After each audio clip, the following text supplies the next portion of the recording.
Requesting the delegates to be seated as we're about to begin with our session.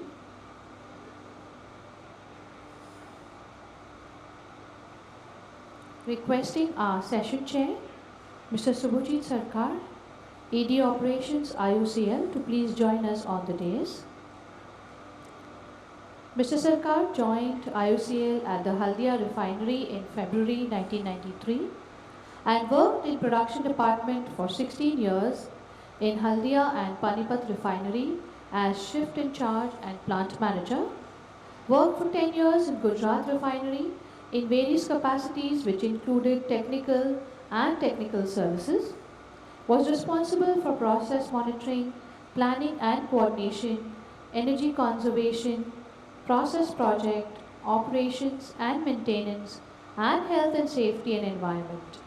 Presently posted as Executive Director Operations at IOCL, RHQ, since February 2022, looking after the operations of the 9 refineries of IOCL and the Panipat Naphtha Cracker Complex.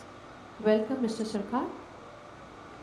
Next we have Mr. Manish Grover, Executive Director, Strategic IS&IS Indian Oil.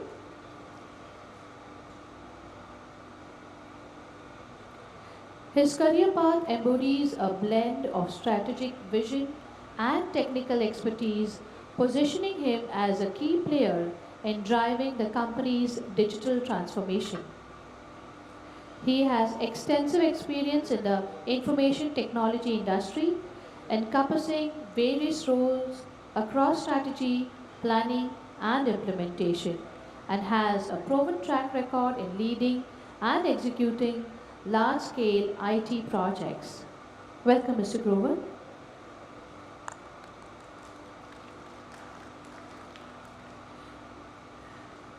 And we have with us Mr. Anindya Chatterjee, Group Vice President, ABB Process Automation Digital. Mr. Chatterjee is the Global Vice President of Value Engineering and Data Sciences at ABB Process Automation Digital Business area, where his specialty portfolio covers predictive maintenance and digital transformation. He has over 30 years of experience across operations and maintenance of oil refineries and petrochemical manufacturing industries.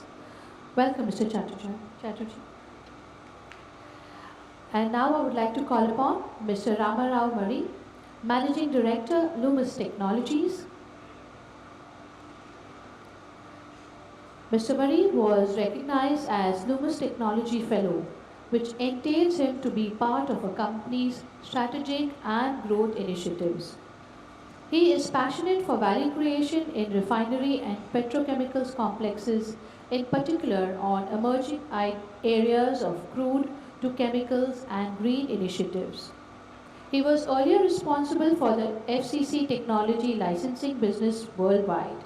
He has over 30 years of experience in process design, development, and technical services. He was a co-inventor of the INMAX FCC process developed by IOC R&D Center for converting heavy feeds, including residue, to light olefins, that is polypropylene and ethylene. Welcome, Mr. Ram Rao Murray. I now hand over the session to our session chair. Thank you, madam. Good afternoon, ladies and gentlemen. Personally, it's a great privilege for me to be a part of this Refining and Petrochemical World Expo 2024. And I am also privileged to have distinguished speakers with me. Today's topic is a little different from what we had been talking of since the morning. It's about an enabler, the digital transformation for any industry, which is very important for the industry to be on track and to be competitive. So first of all, I'll start with my experience on digital transformation when I joined IOC, Indian Oil Corporation, way back in the year 1992. That time, the panel, the operations panel used to be pneumatic. The entire plant of the was displayed on a big screen on a wall, and the control system was pneumatic. So it was very easy for the operators to have everything at a glance, and they were much comfortable with that. But in the early 1990s, when I joined, it was the time when we were transforming into the digital control system. So where we had screens, and the operators were required to punch in the data. One big disadvantage was that you could not see the whole plant in one go. You have to flip the screens and then you could see. But it had a lot of advantages. There were a lot of issues in transforming from the pneumatic to the digital system, and in a couple of years people got used to it. In fact, we used to at times switch off the pneumatic system and compel people to go to the digital system, and then they finally found it useful because it had a lot of good trends. We could see the trends, we could see what is going on. There was a sort of tracking, the history was good. In the pneumatic system, the history was in a roll of paper. So that was the first digital transformation I saw. It was followed by APC, the advanced process control, which came up later in the early 2000. APC today is such that without APC, the panel operators say that it's difficult for me to run the plant. Whenever there's a snag in APC, people leave the seat and they start going helter-skelter, and they say that we want it back. So that is how APC was adopted in the system. So basically it is a journey that we have been adopting, and it is not a luxury, it's a necessity to transform digitally. It gives the edge, it's to the ones who are starting before. Now I'll give you some statistics. India, in the retail digital payment segment, India ranks first in the world. India's digital percentage of the total global transaction is 46%. And India is more than combined second, third, fourth and fifth countries. So all put together, India's transaction is more than them. Just to give you the figures, in the year 2012-13, the total number of retail digital transaction in India was 162 crores, 162 crores in 12-13. And as per RBI, in the current fiscal till February, the digital transaction was 16,726 crores. That is, to put it in perspective, if 1/4 of India's population uses digital transaction, then per day one digital transaction for those 1/4 of the India's population, which is a very practicable figure. So this is the way we have adopted digitalization in our lives. As you know, this digital transaction are now being performed by the layman, the street vendors, the vegetable sellers. They are doing the online transactions, and now if I forget my purse while going for shopping, I don't go back to get it. I don't go back home to get the purse. So this is the way we have transformed. So India has the potential. But now, the flip side of it, when you come to the industrial digitalization, India ranks abysmal 49th out of the 64 global economies that were studied. So here we are way behind, and of course on the positive side I would say we have a lot of opportunity.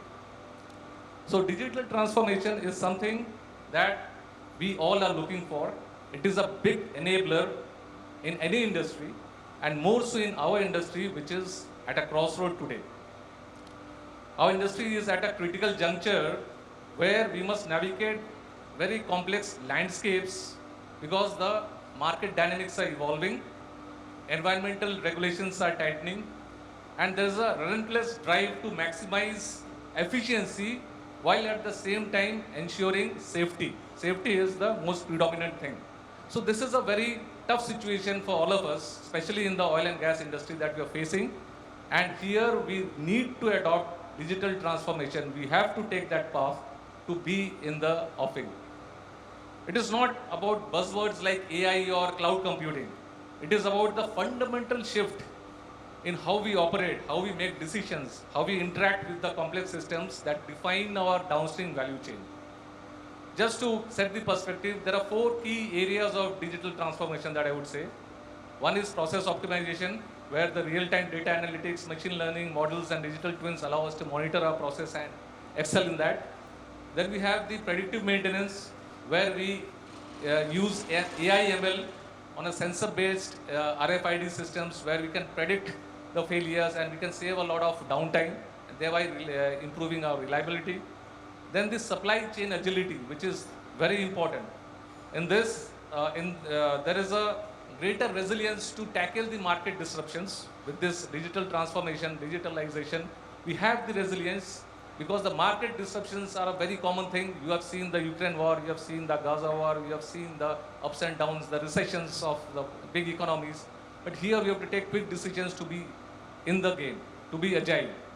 And at the same time, we have to give faster response to the market shifts and we have to ensure improved customer satisfaction. So that is about the supply chain agility. And finally, the sustainability, which is a core value. So to be sustainable, everything has to be as per the environmental norms. We have to, in fact, take one step forward. Rather than the government regulations, we should be, as a responsible corporate, we should say that this is what we are here to do. We are going to do our business in a way which is environmentally conducive. We are going to preserve the environment for our future generation. So these are some of the things, but the challenges and the opportunities I'll just go through. Here, what we do is in digital transformation, we are having cyber security issues. Cyber security is a prime consideration where the companies do not go forward in a big way in digital transformation. They are always afraid, and that is one thing that takes them back. But again, we have our system where we can improve our cyber security even in the cloud computing. Every industry has its own norms, and I'm sure everyone has their own systems in place to ensure that the security part is well taken off. There's a cultural resistance, as you told you, adoption of the new technology. That is also something which we have to hammer into our people. Management of change is important in this. And finally, the integration with the legacy systems. That is also important. The systems, we cannot just, one fine day, we cannot get up and say that we'll shift to a digital system which is entirely different from what we are using. So, having said this, we'll start with this esteemed presentations, and I would urge our fellow speakers to share the best practices, learn from each other's experience, and forge a collaboration for accelerated adoption of this digital solution. So I would start with Mr. Anindya Chatterjee from ABB. Mr. Chatterjee.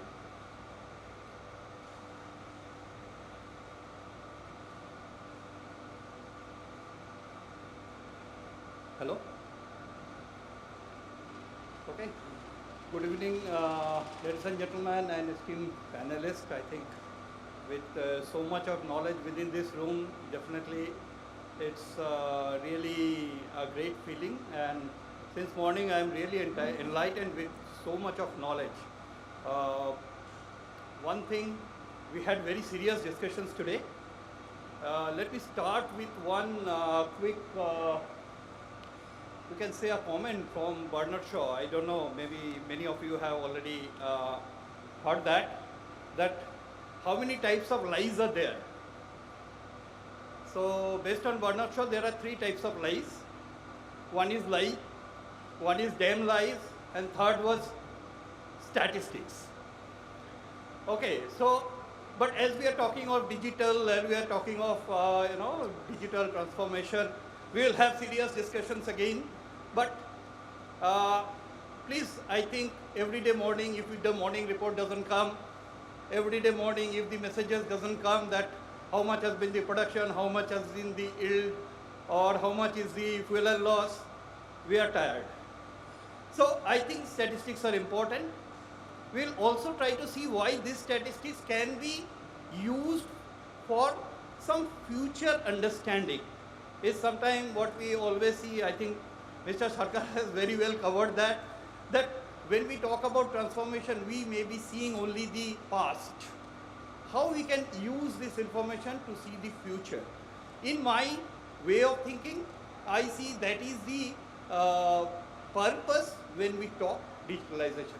Let's see some of the experiences I personally have with my team, with my work experience. I worked in Reliance, SABIC, and in ABB for quite a long time, has given digital solutions to many companies.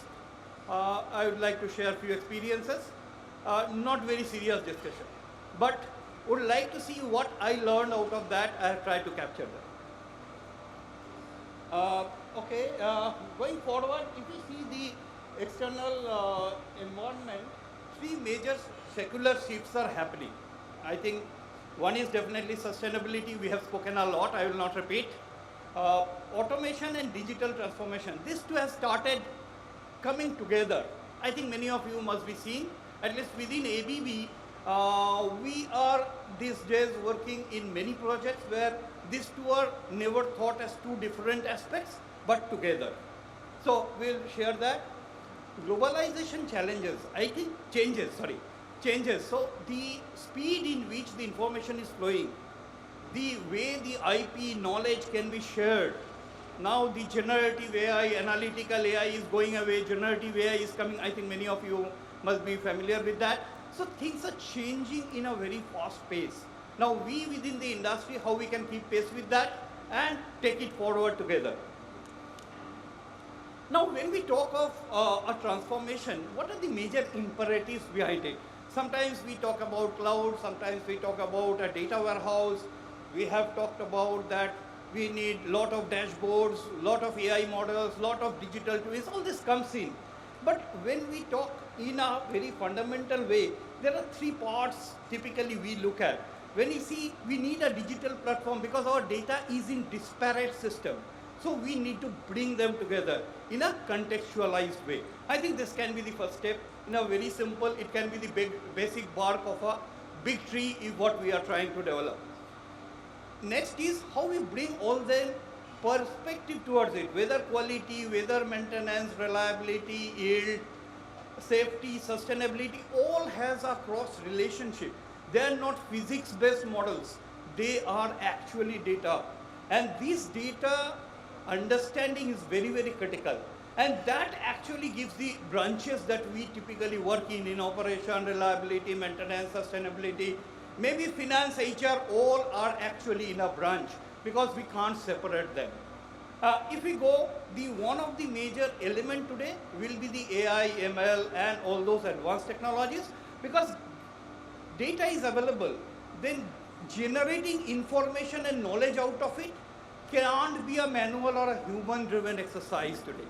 It needs powerful methods, models, which we have worked a lot to really bring out so that we can use the information in a much faster manner.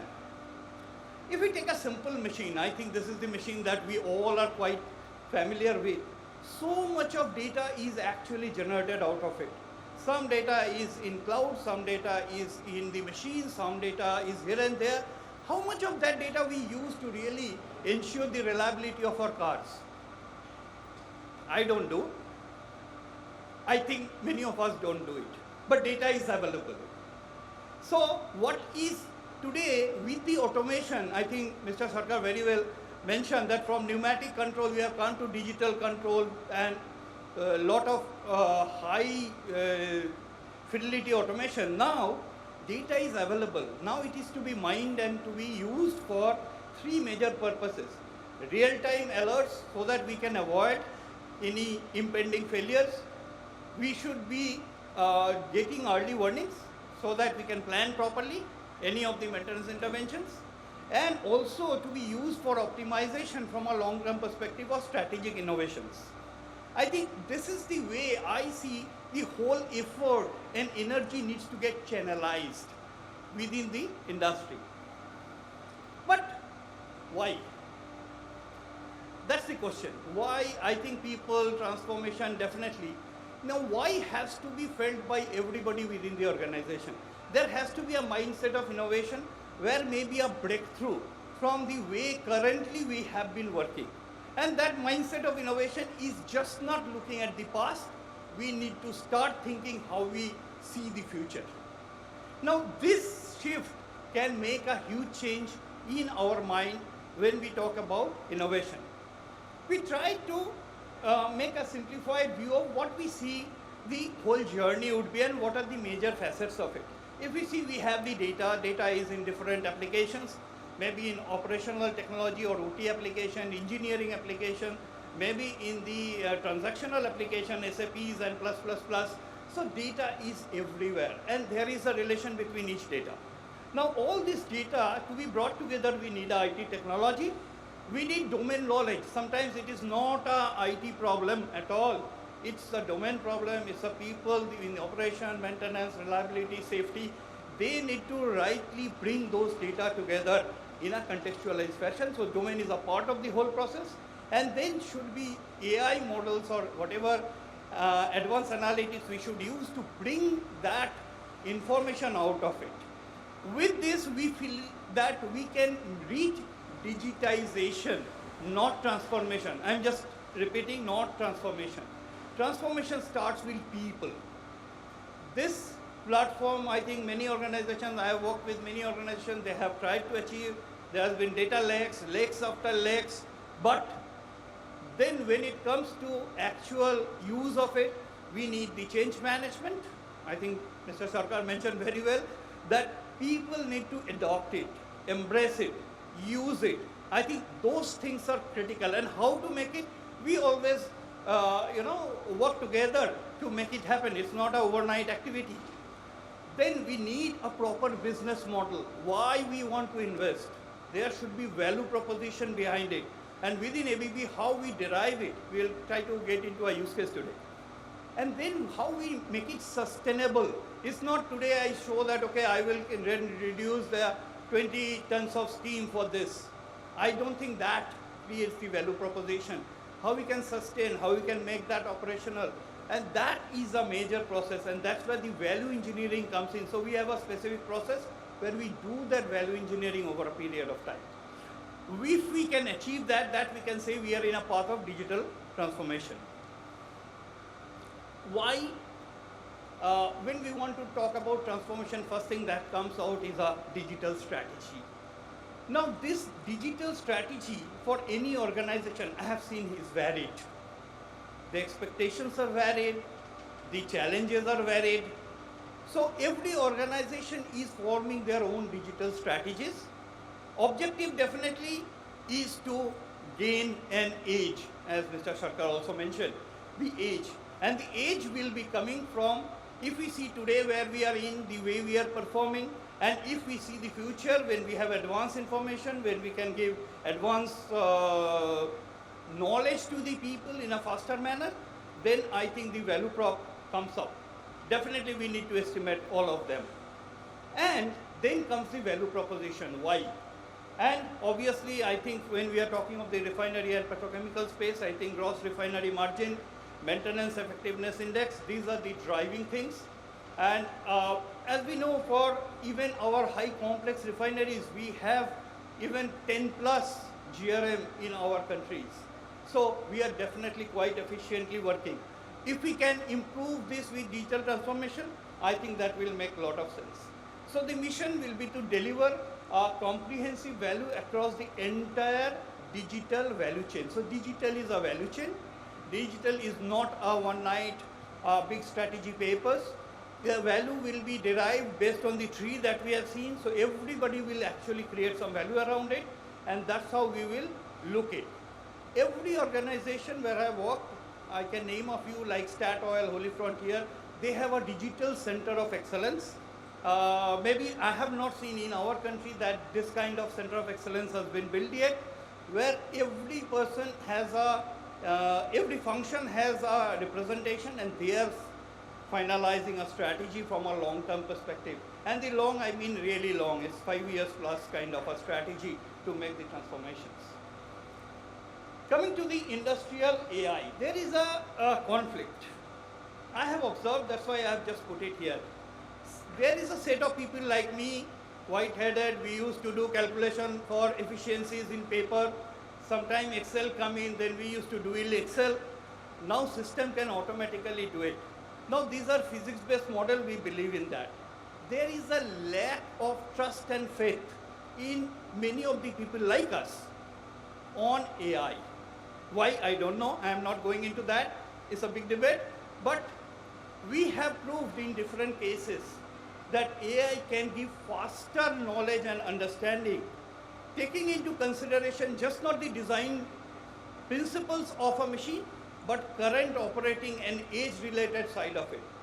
So I think, but when we will make these AI models, typically we also bring science behind it.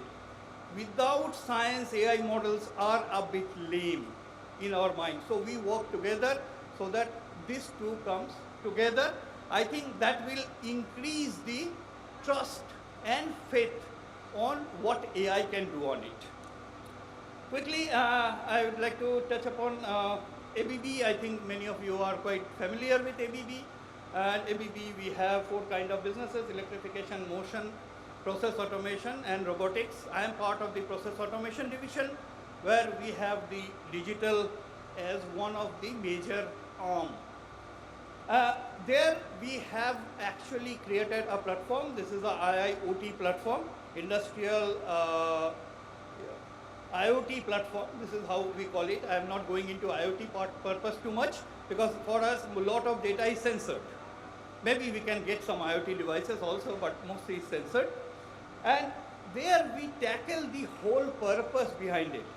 See, as a refining, my major job is not to create a technology platform. My job is to create LPG, diesel, petrol, and all those things. Okay, so there has been an adoption that is happening, that this platform will be able to bring the data properly in a secured manner. Very, very important. Within ABB, we have a very high security standards, so that whether we keep it in cloud or in our own premise or anyway, there is a huge security practice that we have. So all our products come with very high security standards, and that will actually help us to scale. It's not creating dashboards. I worked with few of the organizations within India where we have said, okay, we need few dashboards for operation, we need few dashboards for finance. I think those are very spot kind of objectives. Sometimes they don't give the value, and then we try to see, okay, no, my objective is not getting met. I think maybe we need to rethink on that. This is how we see it, that how we build a base platform so that everybody can really use that and make it self-service. They can do it themselves. If we can't do it themselves, outsider can't give the insights that we need. Coming to, when we talk about the value pillars, we have worked on these 6 value pillars typically, more on the sustainability, operational execution, process optimization, asset performance management, the IIoT and convergence. This is a very, very critical part we have worked on. And then extended automation. You know, there are a lot of extended automation applications. So they all come together. I will quickly jump into one of the very recent engagements which I was reading a bit on a refinery in Europe, where we have been able to prove with a 14 equipments implementation of predictive maintenance, there is a potential of $50+ million. So these are all proven. They have objectively seen it. The process comes from a very interesting part. They have multifarious data sources. The refinery is 30+ years old, commissioned somewhere late 80s. So there is a lot of information. We could bring them together. We could bring the performance management, all the performance curves, steam tables, everything is now digitized for them. All things are coming here directly. All calculations are happening every 15 minutes. Models are running, alerts are given, notifications are coming, and they are being able to save a lot of downtimes which they could acknowledge. We have implemented digital twin for all their major critical machines like compressors, turbines, which is completely data-driven model, and where we could achieve 99.09% accuracy of the model predictions. Okay, so that became quite reliable. They are being able to use it well. Just a bit concluding statements. Sustaining of the digital transformation journey needs focus on how is our deployment strategy. Why? Because there is a cost involved in it. Whether you use cloud, whether you use on-premise, there is a huge cost around it. How we can use that is important. IoT platform, whether buy or build is a big decision, but most of the companies today try to adopt a proper platform to build the whole digital part of it. The skill enhancement has to happen together. There is nothing separate, and this system has to be used by the people themselves. It's not I will build a model and somebody use it. No, he will build the model and he will use it. That is the change that we have been able to bring. The AI and ML operations, very, very important. Reliability of the model is a critical thing. Models are not once built and forget it. They need a bit of overlooking many times. There can be drifts, there can be change in operating standards, so we need to take care of that. The digitization, if there is sensors or if there is no sensors in some places, if we have to do some digitization, we should do that. And then business process alignment. Yeah, business process alignment is very critical, because if we are bringing that system together and not aligning with other business processes, then it will always remain aside. It will never come together for the purpose. With that, thank you very much for your patient hearing. Any questions, anything, I can definitely take. Thank you, Mr. Chatterjee, for the excellent presentation. It was a holistic end-to-end presentation which covered all aspects of digitalization and the digital transformation.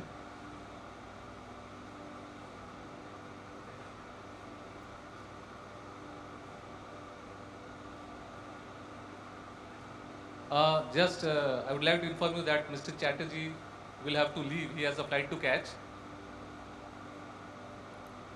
Requesting our session chair, Mr. Subhajit Sarkar, to hand over the memento to Mr. Chatterjee before he leaves. Thank you.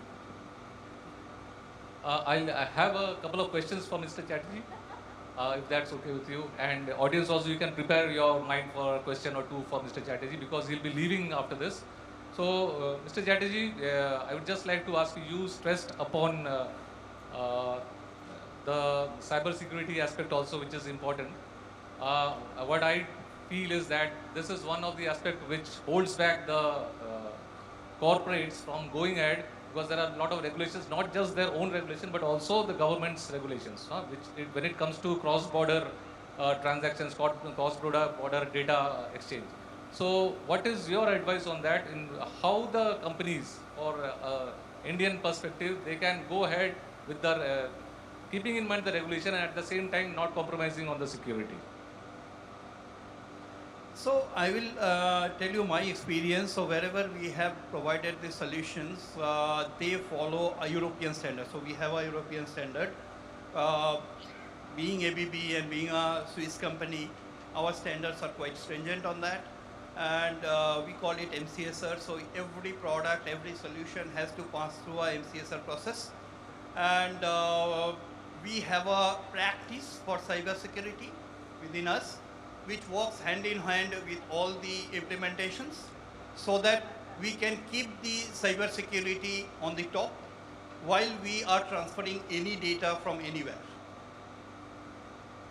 Yeah, thank you. Because the banking industry, which is one of the most important industry from the point of view of this cyber security, but they are doing well and they are totally dependent on the digital platform. So if they are doing well and nothing is going wrong, the oil and gas industry also should take a cue from there and have that whole step forward to go ahead. And just one more question, you talked about the business alignment, which is very important for the success of the digital transformation. So you said that customization is important. When you go to the customer, they have their own needs and you need to customize. From your point of view, when you are giving your services to the customer, I am talking from that point of view. So don't you feel that some of the customers may be working in his or her own silo, where he might not be aware of the best practices of the industry, and as a service provider, if we can tell them, no, the way you are moving ahead is not quite the best, we have a solution which is even better, you can have a look at it. So, because I have felt that customization takes a lot of time, and that also creates impediments, because the software is designed with something in mind, and the customer requires something different, which is maybe even 180 degree apart, and then it falls apart. So we can also tell the customers to have an in-between approach and adopt some of the things which are already there in the system but not being practiced by you presently. So what is your take on that? So my take on that is something like personal choice. I like red, somebody likes white, somebody blue, and everybody is right in his own purpose. But when it comes to how I consume information, I have my own choices. So what we have tried in our products, that it has a own dashboard building tool. So you can customize your own dashboard. It's not possible that I design some dashboard or consumer interface that will be liked by everybody in the organization. It's impossible. So it will be something that where you can build yourself, and you will keep on changing, because I have seen the dashboard which I have built, after 15 days I need a change. I didn't like it. Well, I need more information or more deeper information. So it is a changing ask.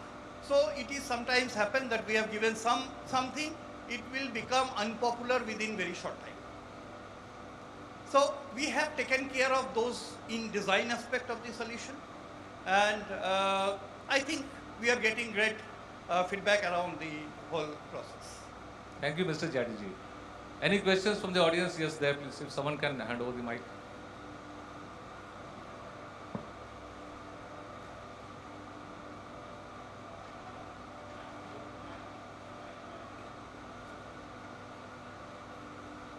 Good afternoon, and thank you for this wonderfully moderated session. I think it highlights what I understand is to be the challenge, and I wanted to get some understanding from Mr. Chatterjee about it. That from the moderator's discussion, it seems that we are a demand-driven society, wherein if there is a demand for a certain product, like in the banking sector, there will be a supply of that product. But from what I understand, your ABB's group is that it is a supply-driven ability, wherein we have a supply of these software tools and abilities, and we are trying to now make a demand or create a demand for that in the industrial sector. So I'm wondering if there is a supply demand, or in the sense that the demand is not there, or the supply is driving the demand. So I was curious to understand from those dynamics, if you could share your views. I know it's a complex question, but let me put it this way. The way I have seen, I have been in this for last 12 years after my operation stint. Okay, in last 12 years, I have seen people used to ask dashboards when I started. Now people are asking actually deeper insights with model, and now generative AI. Okay, so the people ask has changed. So that's the demand has changed. This is how I see it. Now if you see, earlier we used to do projects which are in the range of 500, 400K dollars. Now we are into projects which are multi-million dollar. So I think the whole ecosystem has started understanding that the small, purpose things are really not helping from a long-term perspective. Now there is a set of, I would say, organizations who are still trying to build themselves. I have seen many organizations. There you may find that, yeah, supply is a bit weak because there is an internal competition inside that. But my experience in the Western world, this is not an option. In some of this part of the world, it's still seen as an option. So I think we are changing fast. I think you will see a huge demand for this, and this is not an option. This is what I feel now. Maybe I am sure other panelists can help to explain this better. Yeah, fine. Exactly. It's not an option. It has to be the way it goes. So, any other question? So that's it for Mr. Chatterjee. Over to you, madam. I have to excuse. Sorry, I need to excuse myself. I request our session chair, Mr. Sarkar, to hand over the memento to Mr. Chatterjee.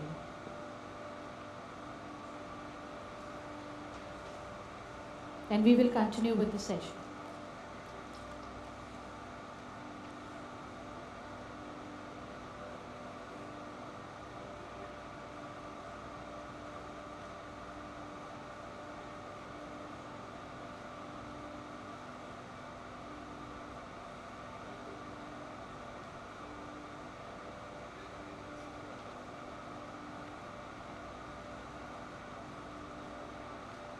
Now to take it forward, I would like to call upon Mr. Manish Grover, Executive Director, Indian Oil Corporation, for his presentation, please.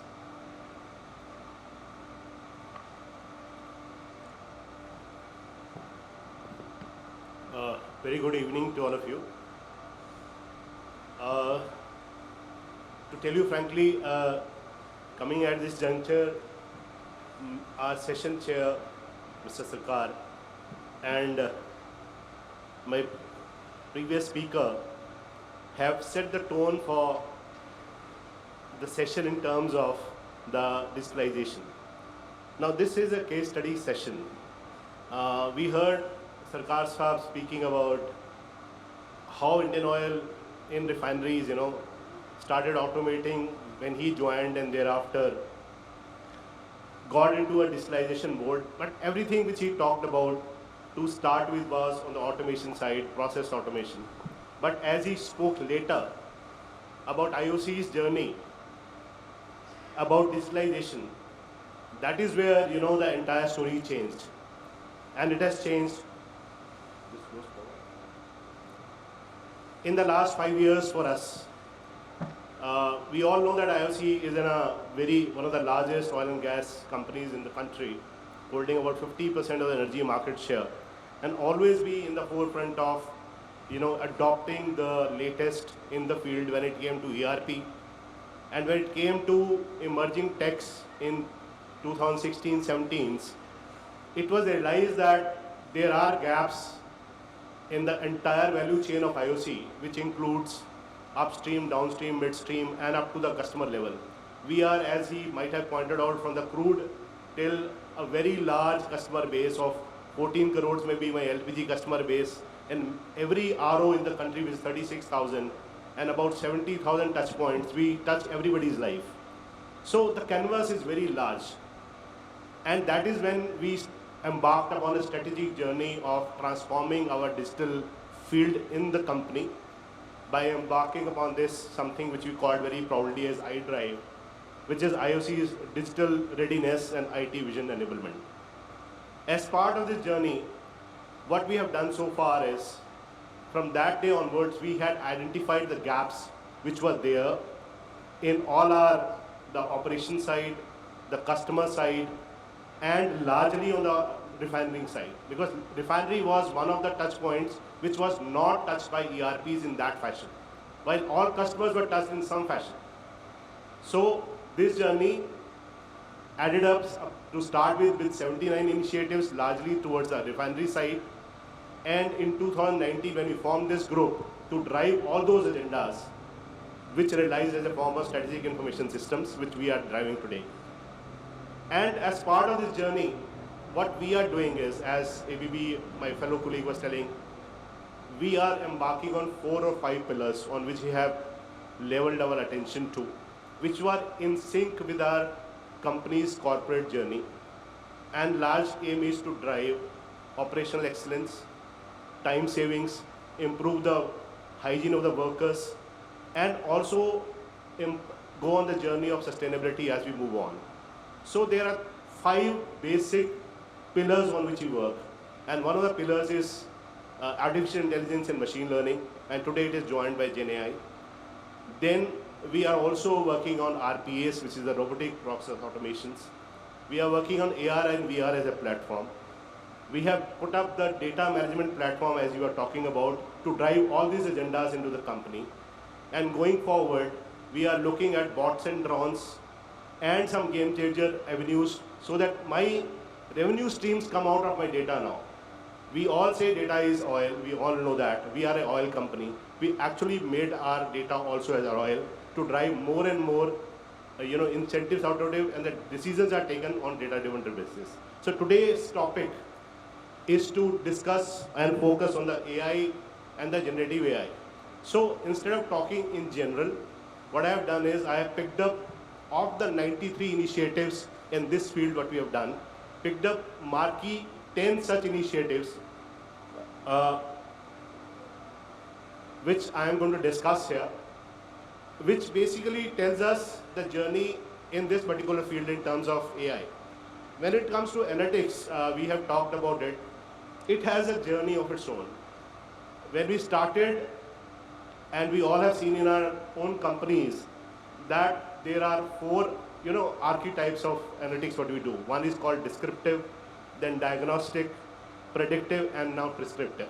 And every company matures from one level to another as it progresses its journey when it comes to AI, ML, and all those things. And so is the case with IOC. We started with descriptive analytics, and today we are at the prescriptive levels. So I have listed about 9 cases on my right side, which falls on some one of these categories. The first one is on the AML based unit yield optimization for FCC, FPU, and DCU. This is a case of prescriptive analysis. I will discuss these cases in general as a case study, just to give an inkling how we have gone about doing this internally by our own teams within our own corporation. While ABB and many other numbers will come in and give us automation, vendors will give us for their own parts, but what we have done is the basis on the historians, based on the tax what we have done, and with the help of the operations team, the M&I team, most of the works have been done in-house by our teams. So second one is the ML-based ancillary cost reduction for heat exchangers following one of the best examples which I'll discuss here. Again, it's a predictive one. Third is the ML-based zoning model for pipelines. How do I pipeline zoning mein kaise karu? How do I zone my pipelines in terms of which is the most critical part of my pipelines, in terms of if I have to patrol my pipelines, how do I come to a level that this is the most critical parts? I zone that basis this part. Then we have alarm prediction for critical equipment. This is another one which we have come up with. Then NLP-based sentiment analysis for customer reviews. Now, a lot of customers give their reviews when they visit my ROs. Their reviews lie on Google. I don't know what those reviews are. We have devised upon this NLP-based studies to read all those reviews, make some sentiments out of it, and let each RO be rated on basis of that reviews, and also compare that with the help of what are the reviews being made by competitive ROs. Then the pipeline corrosion monitoring, there's another one which we've done, the flare monitoring, the yield optimization for wax unit, and then GenAI powered new sentiment analysis. These are the 9 cases. I'll touch one by one as a case study process here. The first one is the ML based tool which we have done for the FCCU, we talked about there. Basically, this tool enhances the FCCU products mix to maximize the revenue via optimization of plant parameters based on product prices. Now, as we know, the FCCU converts the fuel oil from AVUs into high value lighter distillates, say LPG, naphtha, LCO via catalytic cracking units. And every of this, the lighter oils have a value when it comes to the market. Now, what we have done is, we have developed this understanding of the process, and our team had developed the understanding of the process, then extracted data and the parameters shortlisting. There were about 100 parameters which were affecting everything around. We correlated these parameters in terms of importance, chemical principles, and then we shortlisted them to 53 such parameters, out of which 25 could be controlled and another 25 could not be controlled. So basis this, we had developed a best fit ML models for optimizing the entire thing. By optimizing the parameters which I could control, I was able to see what are the products I want to produce which were having high value at the end of the day. And the parameters which optimizer suggests, we could change the value by 1 standard up and down. And this is a prescriptive tool. The messages are sent to the operators on the ground to see that at this stage, by changing these parameters, the values and the products which are coming out of the FCCU, I giving you a high value optimization. So this is one such thing which has been very successfully done to start with at Mathura and Panipat. And today we have taken up at all my refineries. This is how we have gone about doing most of our initiatives in our company, that we have started with one pilot, successfully implemented it, then went for horizontal expansions. And these are being done internally. And a step forward, now our teams have further suggested, as Sir was mentioning here, Sarkarji, that APC has been there with us to integrate the FCCU, this optimizer with the APC itself, so that even this part is now part of the APC's optimization tool itself. So it will come like a product. A company like Honeywell has jumped upon the wagon to create a product with us, to make this as a optimizer tool, which will let me produce what I want to in terms of what is the required in the market.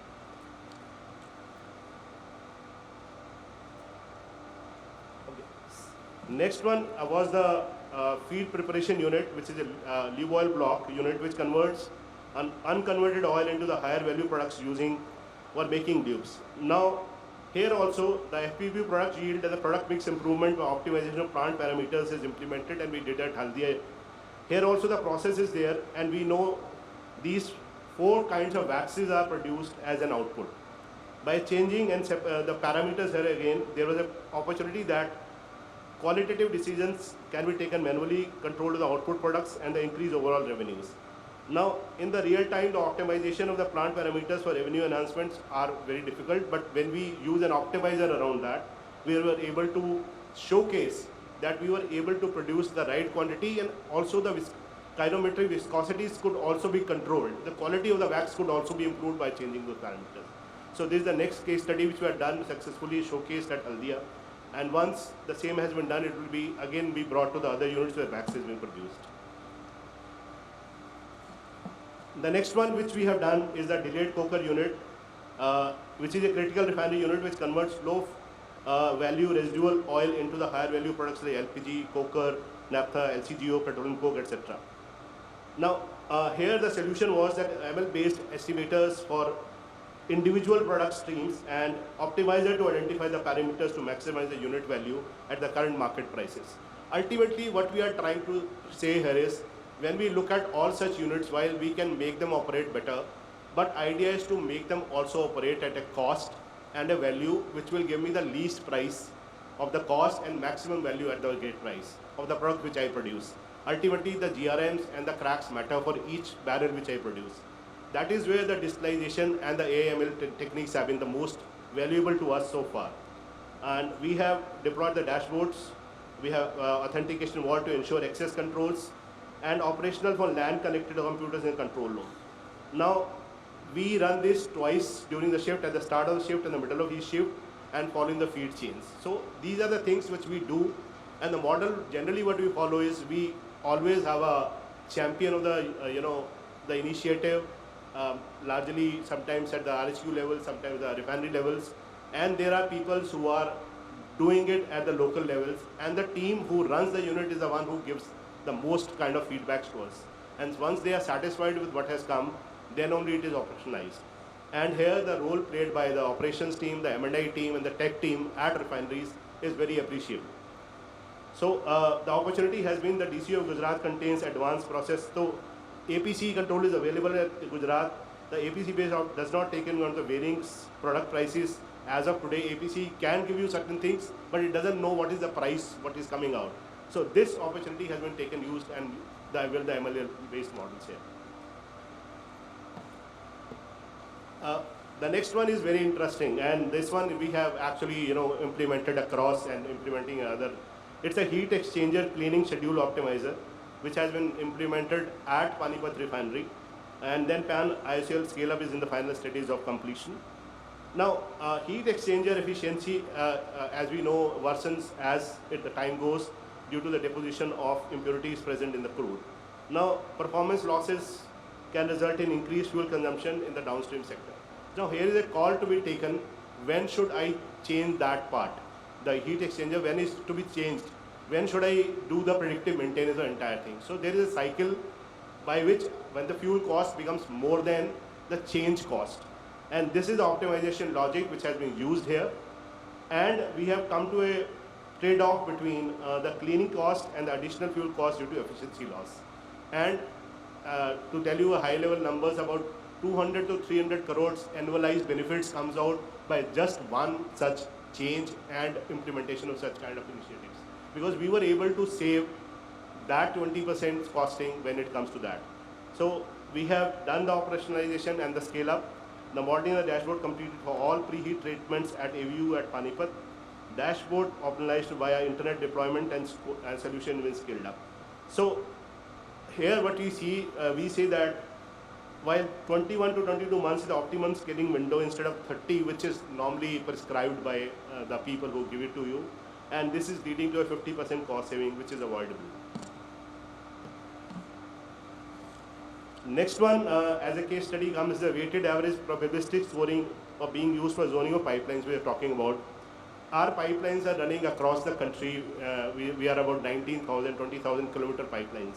And there are areas which are sensitive areas. There are areas which are prone to pilferage. We hear about all such things. So we continuously patrol our pipelines through a mechanism. And we also identify which are the areas which are more prone to pilferages. And such areas are being patrolled today are being also looked at by drones on the top and also by the patrols on the top.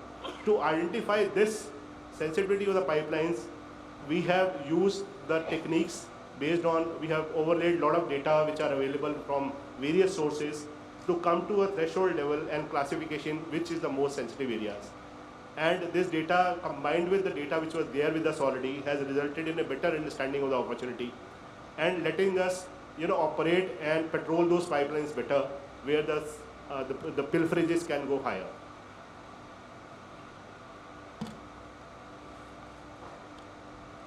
The next, the multivariable predictive model-based advanced alarm prediction in RFCC unit for alarm effective alarm management. Now here the context is the operator can view the real-time tracking of alarms. Now earlier the alarms were there, but it was not visible to the operator. What we have done here is that we have created a multi-level real-time alarm tracking with the focus on. Yeah, sure. So with this particular field, today we are able to have alarms specific to probable cause and remedial actions which can be taken. And even to the tag level, we are able to predict that what is to be done by the operator. So I'll quickly wrap up, as they say. And one aspect which I just wanted to cover also is the aspect-based sentiment analysis of ROs we are referring to, wherein we have used the sentiments expressed by the people in the field to create a RO-wise ratings. And today it has resulted into a hyper-local and hyper-personalization of my ROs, leading to a better customer experience. And these kind of aspects are using this particular things, reviews have led to my ROs being performing much better in terms of the competitive ROs going forward. In terms of the future, what we have in store is that we are looking at hyper customization at scale. We are looking at resilient supply chains, which he was mentioning in terms of the integrated, pipelines which are trying to set up for procurement of crude till refinery production schedulers and till the last point. Then zero defect manufacturing, the human AI windows, and the data as a new raw oil. And to the point which has been mentioning time and again about the cyber security part, we are a CII industry. Indian Oil's 6 refineries are part of the CII. So most of my analytics are being done on-prem today. I cannot take my data out. So that's why we created the data management platform. And in terms of the cyber security, the best-in-class processes are in place, and before anything is given to a public, they are being looked at by VAPT and many such processes in place. So we will make sure that going forward, whatever we do, the cyber security will be at the top of everything. Thank you so much for this. Thank you. Thank you, Mr. Grover, for your excellent presentation based on case studies. Now I call upon Mr. Rama Rao, VP and Managing Director, Lummus Technologies India, for his presentation. Mr. Rama Rao. Thank you, Mr. Sarkar. So, good afternoon, Session Chair Mr. Subhajit Sarkar and my co-president Mr. Manish and distinguished delegates. So, and also I thank Chemtech for providing this opportunity. I also congratulate them for their service for 50 years. And I'm inspired by the student outreach program, which is really much needed for the developing country like India. So now I'm going to present you the transformative digital solutions for improved performance of refinery and petrochemical operations. Basically, before I just go forward on the presentation, I would like to take some notes from this morning session from Madam Shukla, Director IOCL Refineries. It was inspiring, thought-provoking talk. So there are 2 points that she mentioned. Number one is, as a developing country, to make a developed nation, we need to increase crude throughput capacity to 450 million metric tons per annum. That is one side. The other side, we also have the target of net zero by 2047. That also is a stiff target. So these are two competing requirements that we need to deal with as we make the progress to really meet the energy demand of the country. So how do you do that? I think the digital applications is one of the easy and low hanging fruits that we should really deploy as fast as possible so that we can really cope up with those requirements in a significant degree. You will just see the data that I will present.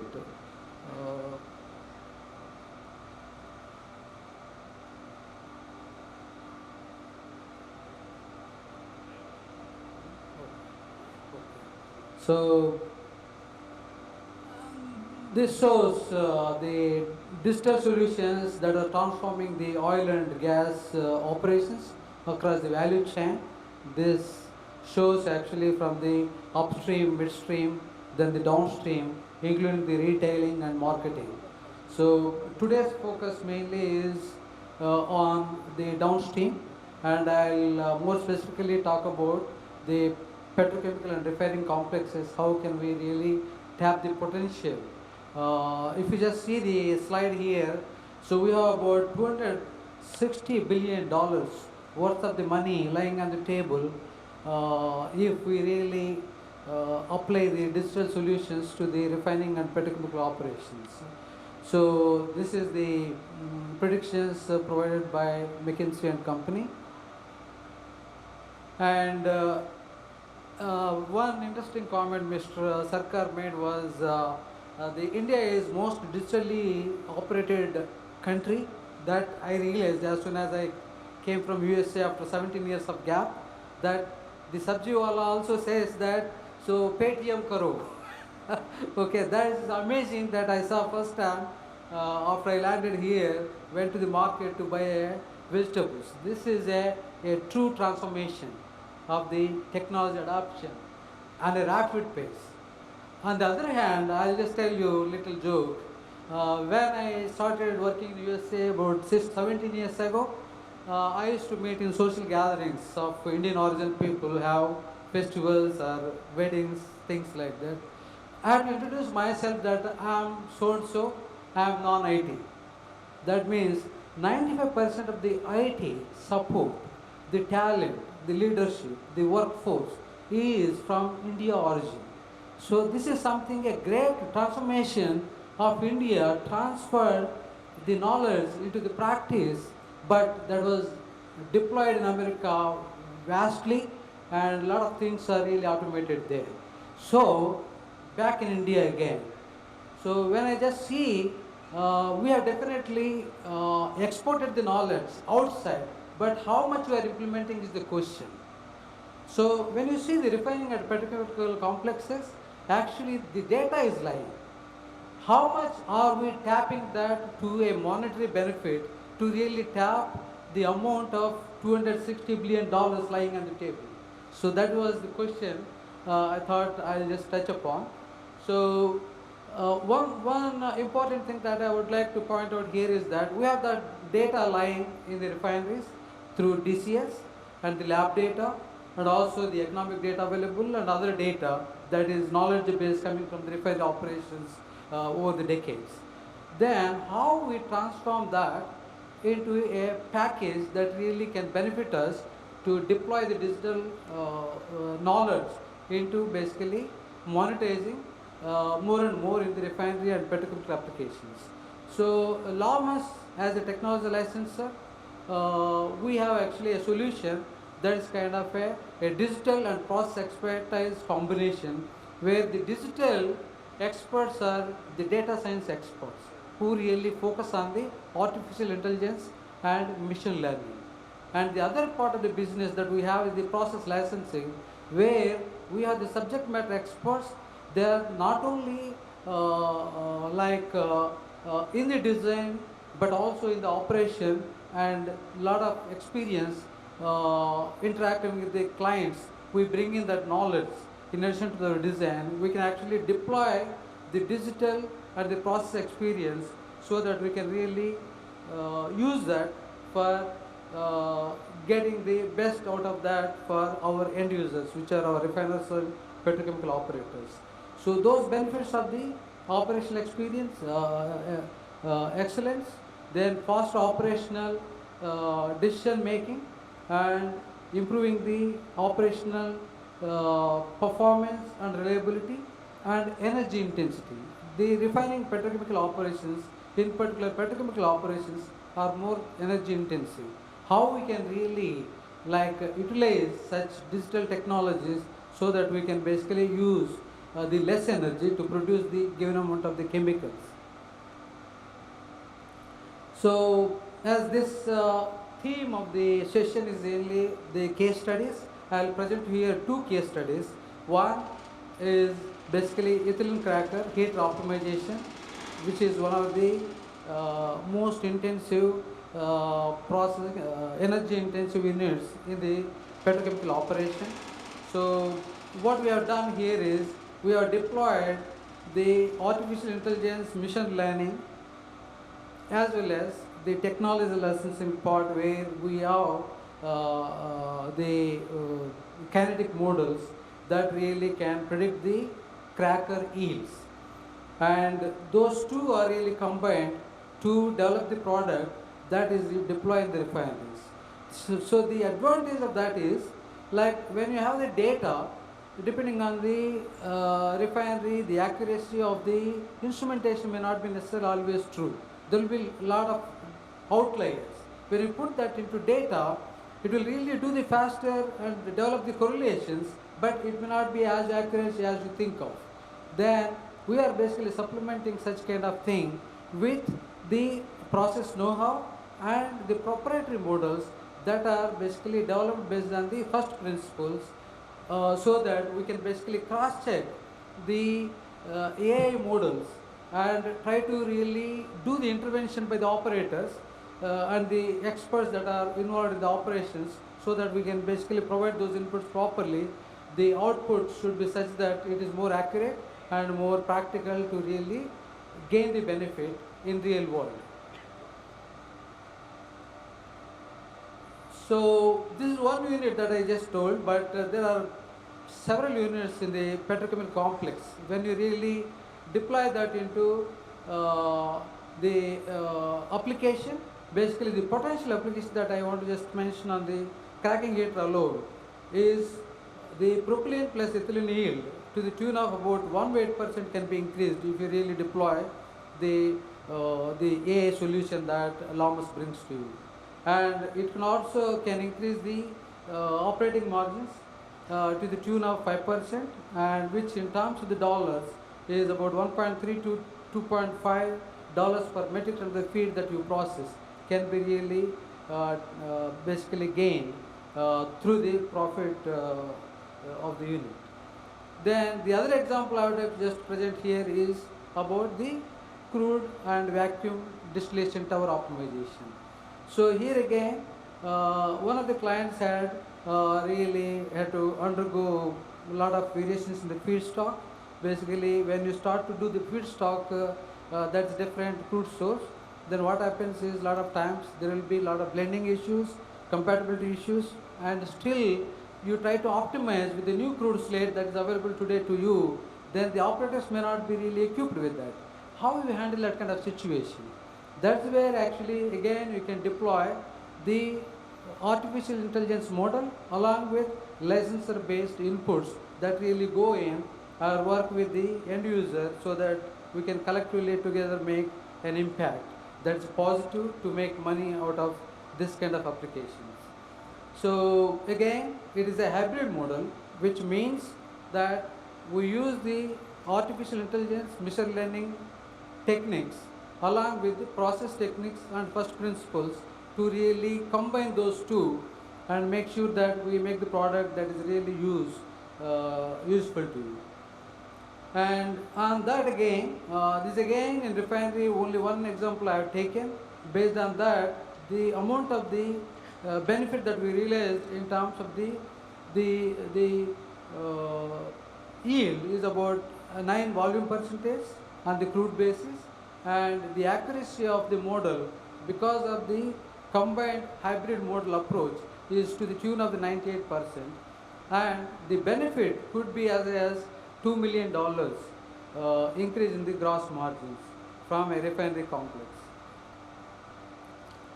So then some of the takeaways I want to bring, but before that I want to just highlight one point again from this morning's discussion.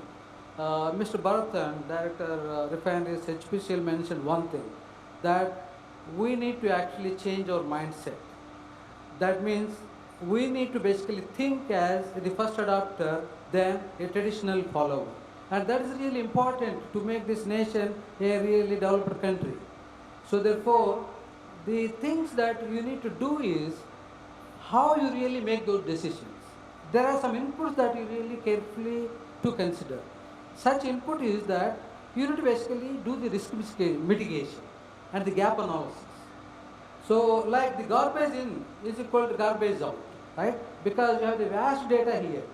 It is so difficult in a big refinery petrochemical complex to manage all the instruments, everything up to date to the accuracy level that you need. There are some disturbances in the plant. There could be something that on day to day you may not be able to manage. But knowing all those, how to really handle a complex situation. So there are a couple of things that we need to take into account to do. One is, if you have the team that is really good understanding of the process, number one. Number two, if you really have the association of the licensor who really the technology provider and has got the full background knowledge, and the inputs that you need, guidance you need is available to you. That's kind of an insurance policy that you are basically buying in to make yourself comfortable and also make the decision that is long lasting. Then the second thing, as I told you, is that AI based model to be used, because as a process engineer, when I started in 1990s, we used to use Excel sheets. It takes enormous amount of time, and still you'll have weeks of the troubleshooting analysis or optimization you do, still you cannot come to the conclusion. But today, with the AI and the data, the powerful computer systems, within hours, we really get to the point where the problem is lying. But that should be accurate enough. So to do that, few things again, as I told you, the hybrid model is the one, that concept that we basically recommend you to consider, so that any disturbance in the plant data, when you can basically take out those outliers to the extent possible, but still you still have some limitation on parameter measurement. So that's where you can utilize the licensor experience, knowledge, and the models that are based on the first principles, so that you can calculate some of the parameters that are more accurate, which can go as input to the decision making. That way you will be able to make the solution that is really better, and you can quantify the results that are coming out of the such digital application solutions. And the last word is, Lamas provides one-stop comprehensive digital solutions, and will be glad to work with you. And thank you for your attention, and thank you for the patience for this late afternoon. Thank you, Mr. Ramarao, for the excellent presentation and explaining vividly through case studies. Friends, I'm afraid that we are running out of time. Already the time is up. But I would, if the organizers permit, I can take a couple of questions from the audience. Yeah, Mr. Ramarao, thank you for a good presentation. Do you also have to change the hardware when you do this analysis for the plant? Do you need to change hardware, or just only the operational techniques? Can you repeat, sir? Do you have to change the hardware of the plant, No. or just actually- the software analysis and presentation, number one? And number two, do you make a model where you share the cost with the producer and share the margins on that afterwards? Okay, so I'll answer in two parts for sure. I think the first question, if I understand correctly, so do you need a new hardware to implement such a technology? Actually, as far as the AI application is concerned, basically, like you have some data that is really coming out, and the way we do is we basically take your data and try to apply the AI models and use that. So in essence, actually you don't need a separate hardware to do that. We can actually use our traditional machines to do. So then number one. Number two, we don't normally use, like Mr. Sarkar was mentioning, even Mr. Manish also was mentioning, there is a concern for the cyber security and the data breach. Right? How we address that is, we normally utilize the data that is lying with you, with the refinery or petrochemical operator. So we use that data, capture that data, and utilize that, and to try to basically analyze and provide the AI-based solutions and with model deployment to the refiner within their complexes. We don't take the data out. It's all done in situ. Yeah. No, because they have to award the contract to you and you do services, but you can't guarantee the improvement. Yes. So do you really share some profits on that basis? That means, So how we basically work and get the guarantees out of it? Is that question? or do you share the profits by doing it for them free? Yeah. So there are two models that we can think of. So one is actually a collaborative model where we come to an understanding with the operator company and then try to develop and showcase the value. And as a pre-investment, I can do that. Then whatever profit that you get, a fraction of that should come to the developer or application provider. So that's how the model. Then the other model is, actually we can go for the contract based on what you think is a monetary value. So like companies like IOCL, HPCL, BPCL, they're all renowned. They know what they are talking, what they are doing. So it could be a pre-contract also. But as this is a value business, I totally agree that if it is a win-win, that means, okay, you do pre-investment, I do little bit, then both let us gain the benefit and share the profit. So I think that is the model that I prefer personally. Thank you for good question.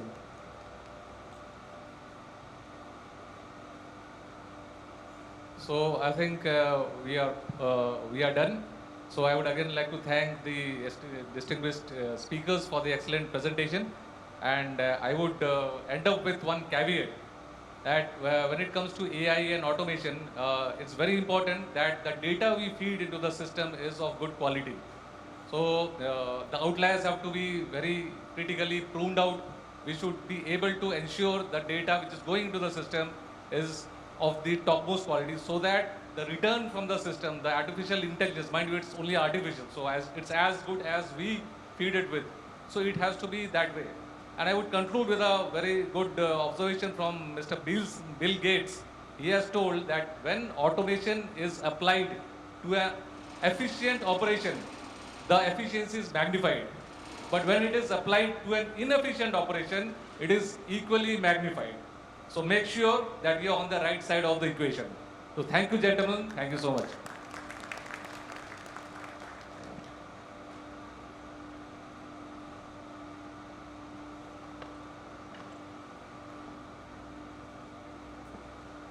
Thank you so much, Mr. Sarkar. I request you to hand over the mementos to our panelists. Mr. Manish Grover.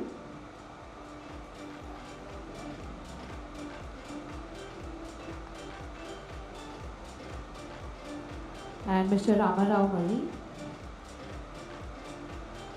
And I request Mr. P.D. Samudra to please hand over the memento to our session chair, Mr. Subhajit Sarkar.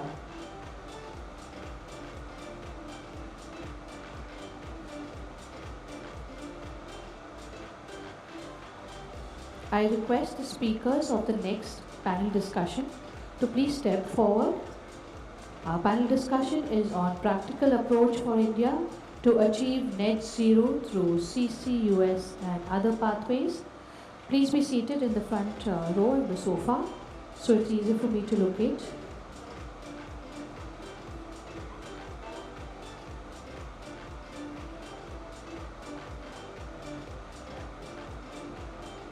Thank you, Mr. Samudra.